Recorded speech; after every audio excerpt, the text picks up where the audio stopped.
All right, back for another beer review, and today I'll be reviewing yet another collaboration beer. This time between the Stone Brewing Company, and they're out of both Escondido, California, and Richmond, Virginia, and Modern Times Beer, and they are out of San Diego, California, and this is their Wizards and Gargoyles. So they're calling this one a Hazy Coffee IPA, which is basically a New England-style IPA that is brewed with coffee. It comes in at 7% alcohol by volume, 51 IBUs at the time of review. This can is just over 1 month old. So I had to pick this up because of the label. I mean, it's basically a 8-bit, Nintendo box art from back in the day. It's absolutely fucking fantastic. I love it.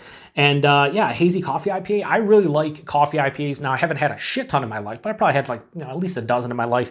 And I like them more than just the average Joe. No pun intended. There's a lot of people who don't like coffee IPAs, and I totally get it. For me, they just work. Now, for this one, they're using I believe it's Citra, Cashmere, and Centennial hops, and then they're using HBC 685 and 692, so a couple of the unnamed hops. And I don't think I've ever had HBC 685. 692 is a very common one. 685, I don't even know. I can't off the top of my head think of a time I've ever had it before. And when it comes to like, some of your bigger well-known breweries, Stone and Modern Times, doing a Hazy Coffee IPA, yeah, let's get into it. So like I said, just over a month old. This does have a best buy of like mid-December. It was canned, like I said, just over a month ago. So they give it like a 4-month best buy date, which probably not, but whatever. We'll listen to what Stone and Modern Times has to say. So that doesn't look as hazy pouring out, honestly. It looks more, I mean, in the glass probably going to be hazy, but like pouring out, not as much. So yeah, it has some haze to it in the glass, but there's a little bit of clarity. I can kind of see shadow through it, but we'll just say, yeah, it's hazy. Has this like brighter orange color, about a finger of an off-white, creamy colored looking head. Not creamy colored, white colored, but creamy looking head. Doesn't have the soap sudsy. It looks very creamy. Yeah, I mean, that looks like a hazy IPA, I guess, with coffee in it. Let's get a nose.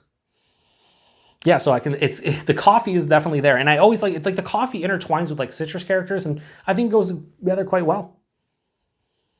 Yeah, definitely like roasted coffee, lemon, lime, orange, more of a citrus kind of character to it. Underlying like stone fruits, peach, apricot, like closer to like the stone of the peach, like the core, the pit. Slight touch of like a floral sensation. But yeah, the coffee is the predominant note, and then there's an underlying like IPA character. I wouldn't necessarily say it's like a New England style or like super hazy or whatever, but it smells pretty good. Yeah, let's get into it. Cheers, everyone.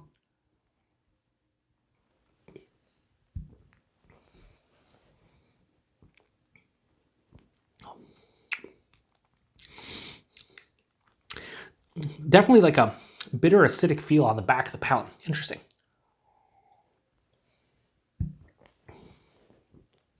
Body's like lower side of medium to medium, fine for 7%. The mouthfeel. It has enough carbonation to let you know it's a beer. Not super soft and smooth and creamy though, just kind of like an old school like IPA kind of body and mouthfeel.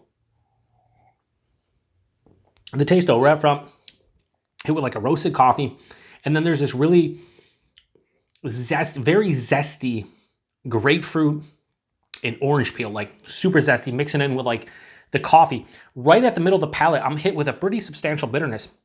It could be from the coffee, the base beer, whatever. It has this like citrus rind into like a slight like acidic coffee type of vibe. Underlying peach, apricot, like I said, closer to the actual pit. This is not a very sweet IPA to my palate, which is somewhat refreshing because drinking a lot of New England style and things of that nature, the sweet ones sometimes catch up with me. But this is a little bit more bitter than I anticipated. It finishes with that acidic like coffee, almost acidic kind of like citrus kind of juice to it. Semi-dry, moderate to full bitterness. Did not expect that.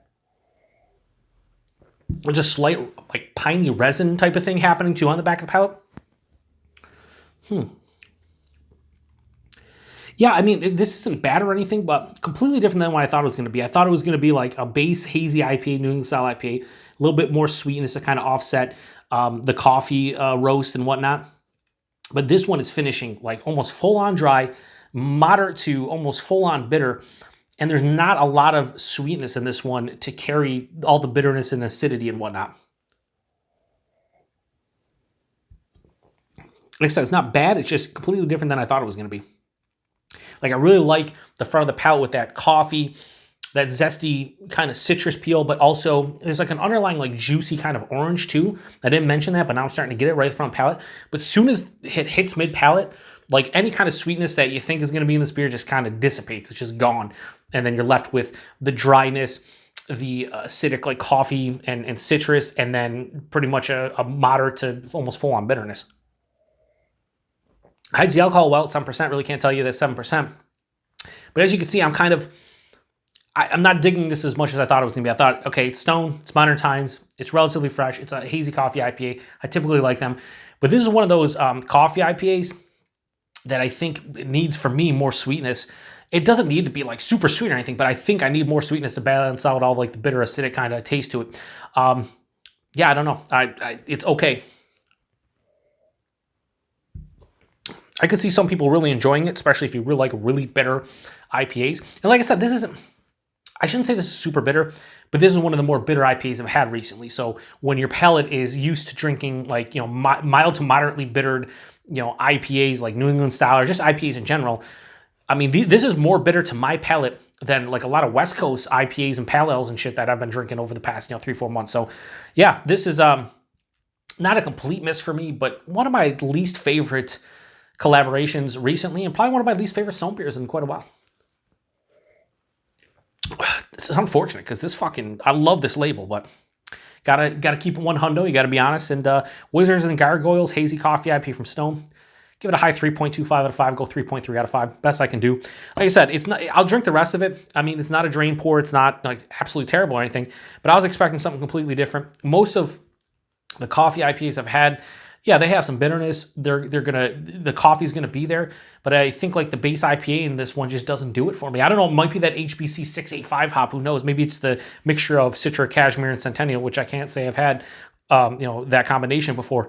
I just think for me, it's just a miss for me. And 3.3 out of 5 is the best I can do.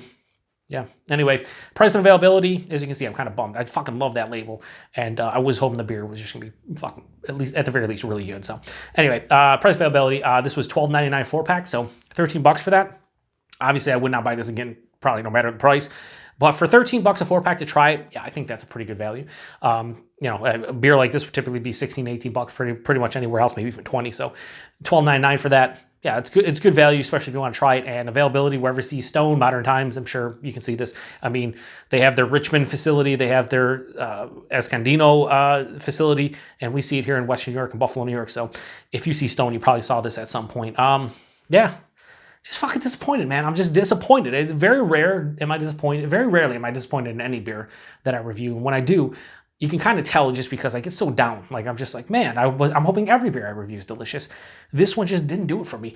Now, if you've had this one before and it did do it for you and you really like this one, let me know what you think. For me, though, it just missed the mark. But if you do like it, let me know what you like about it. Did you really dig the bitterness? Did you like the coffee presence?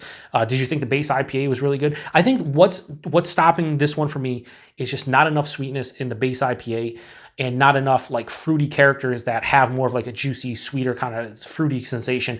I think if that was the case, because a lot of coffees can produce fruity characters and whatnot. This one just doesn't have a lot of complexity to the coffee or the base IPA, and it's just too bitter. It just doesn't have that balance I'm looking for. So anyway, appreciate everybody stopping by for another beer review here on the Beer Patrol. To the next one. Cheers.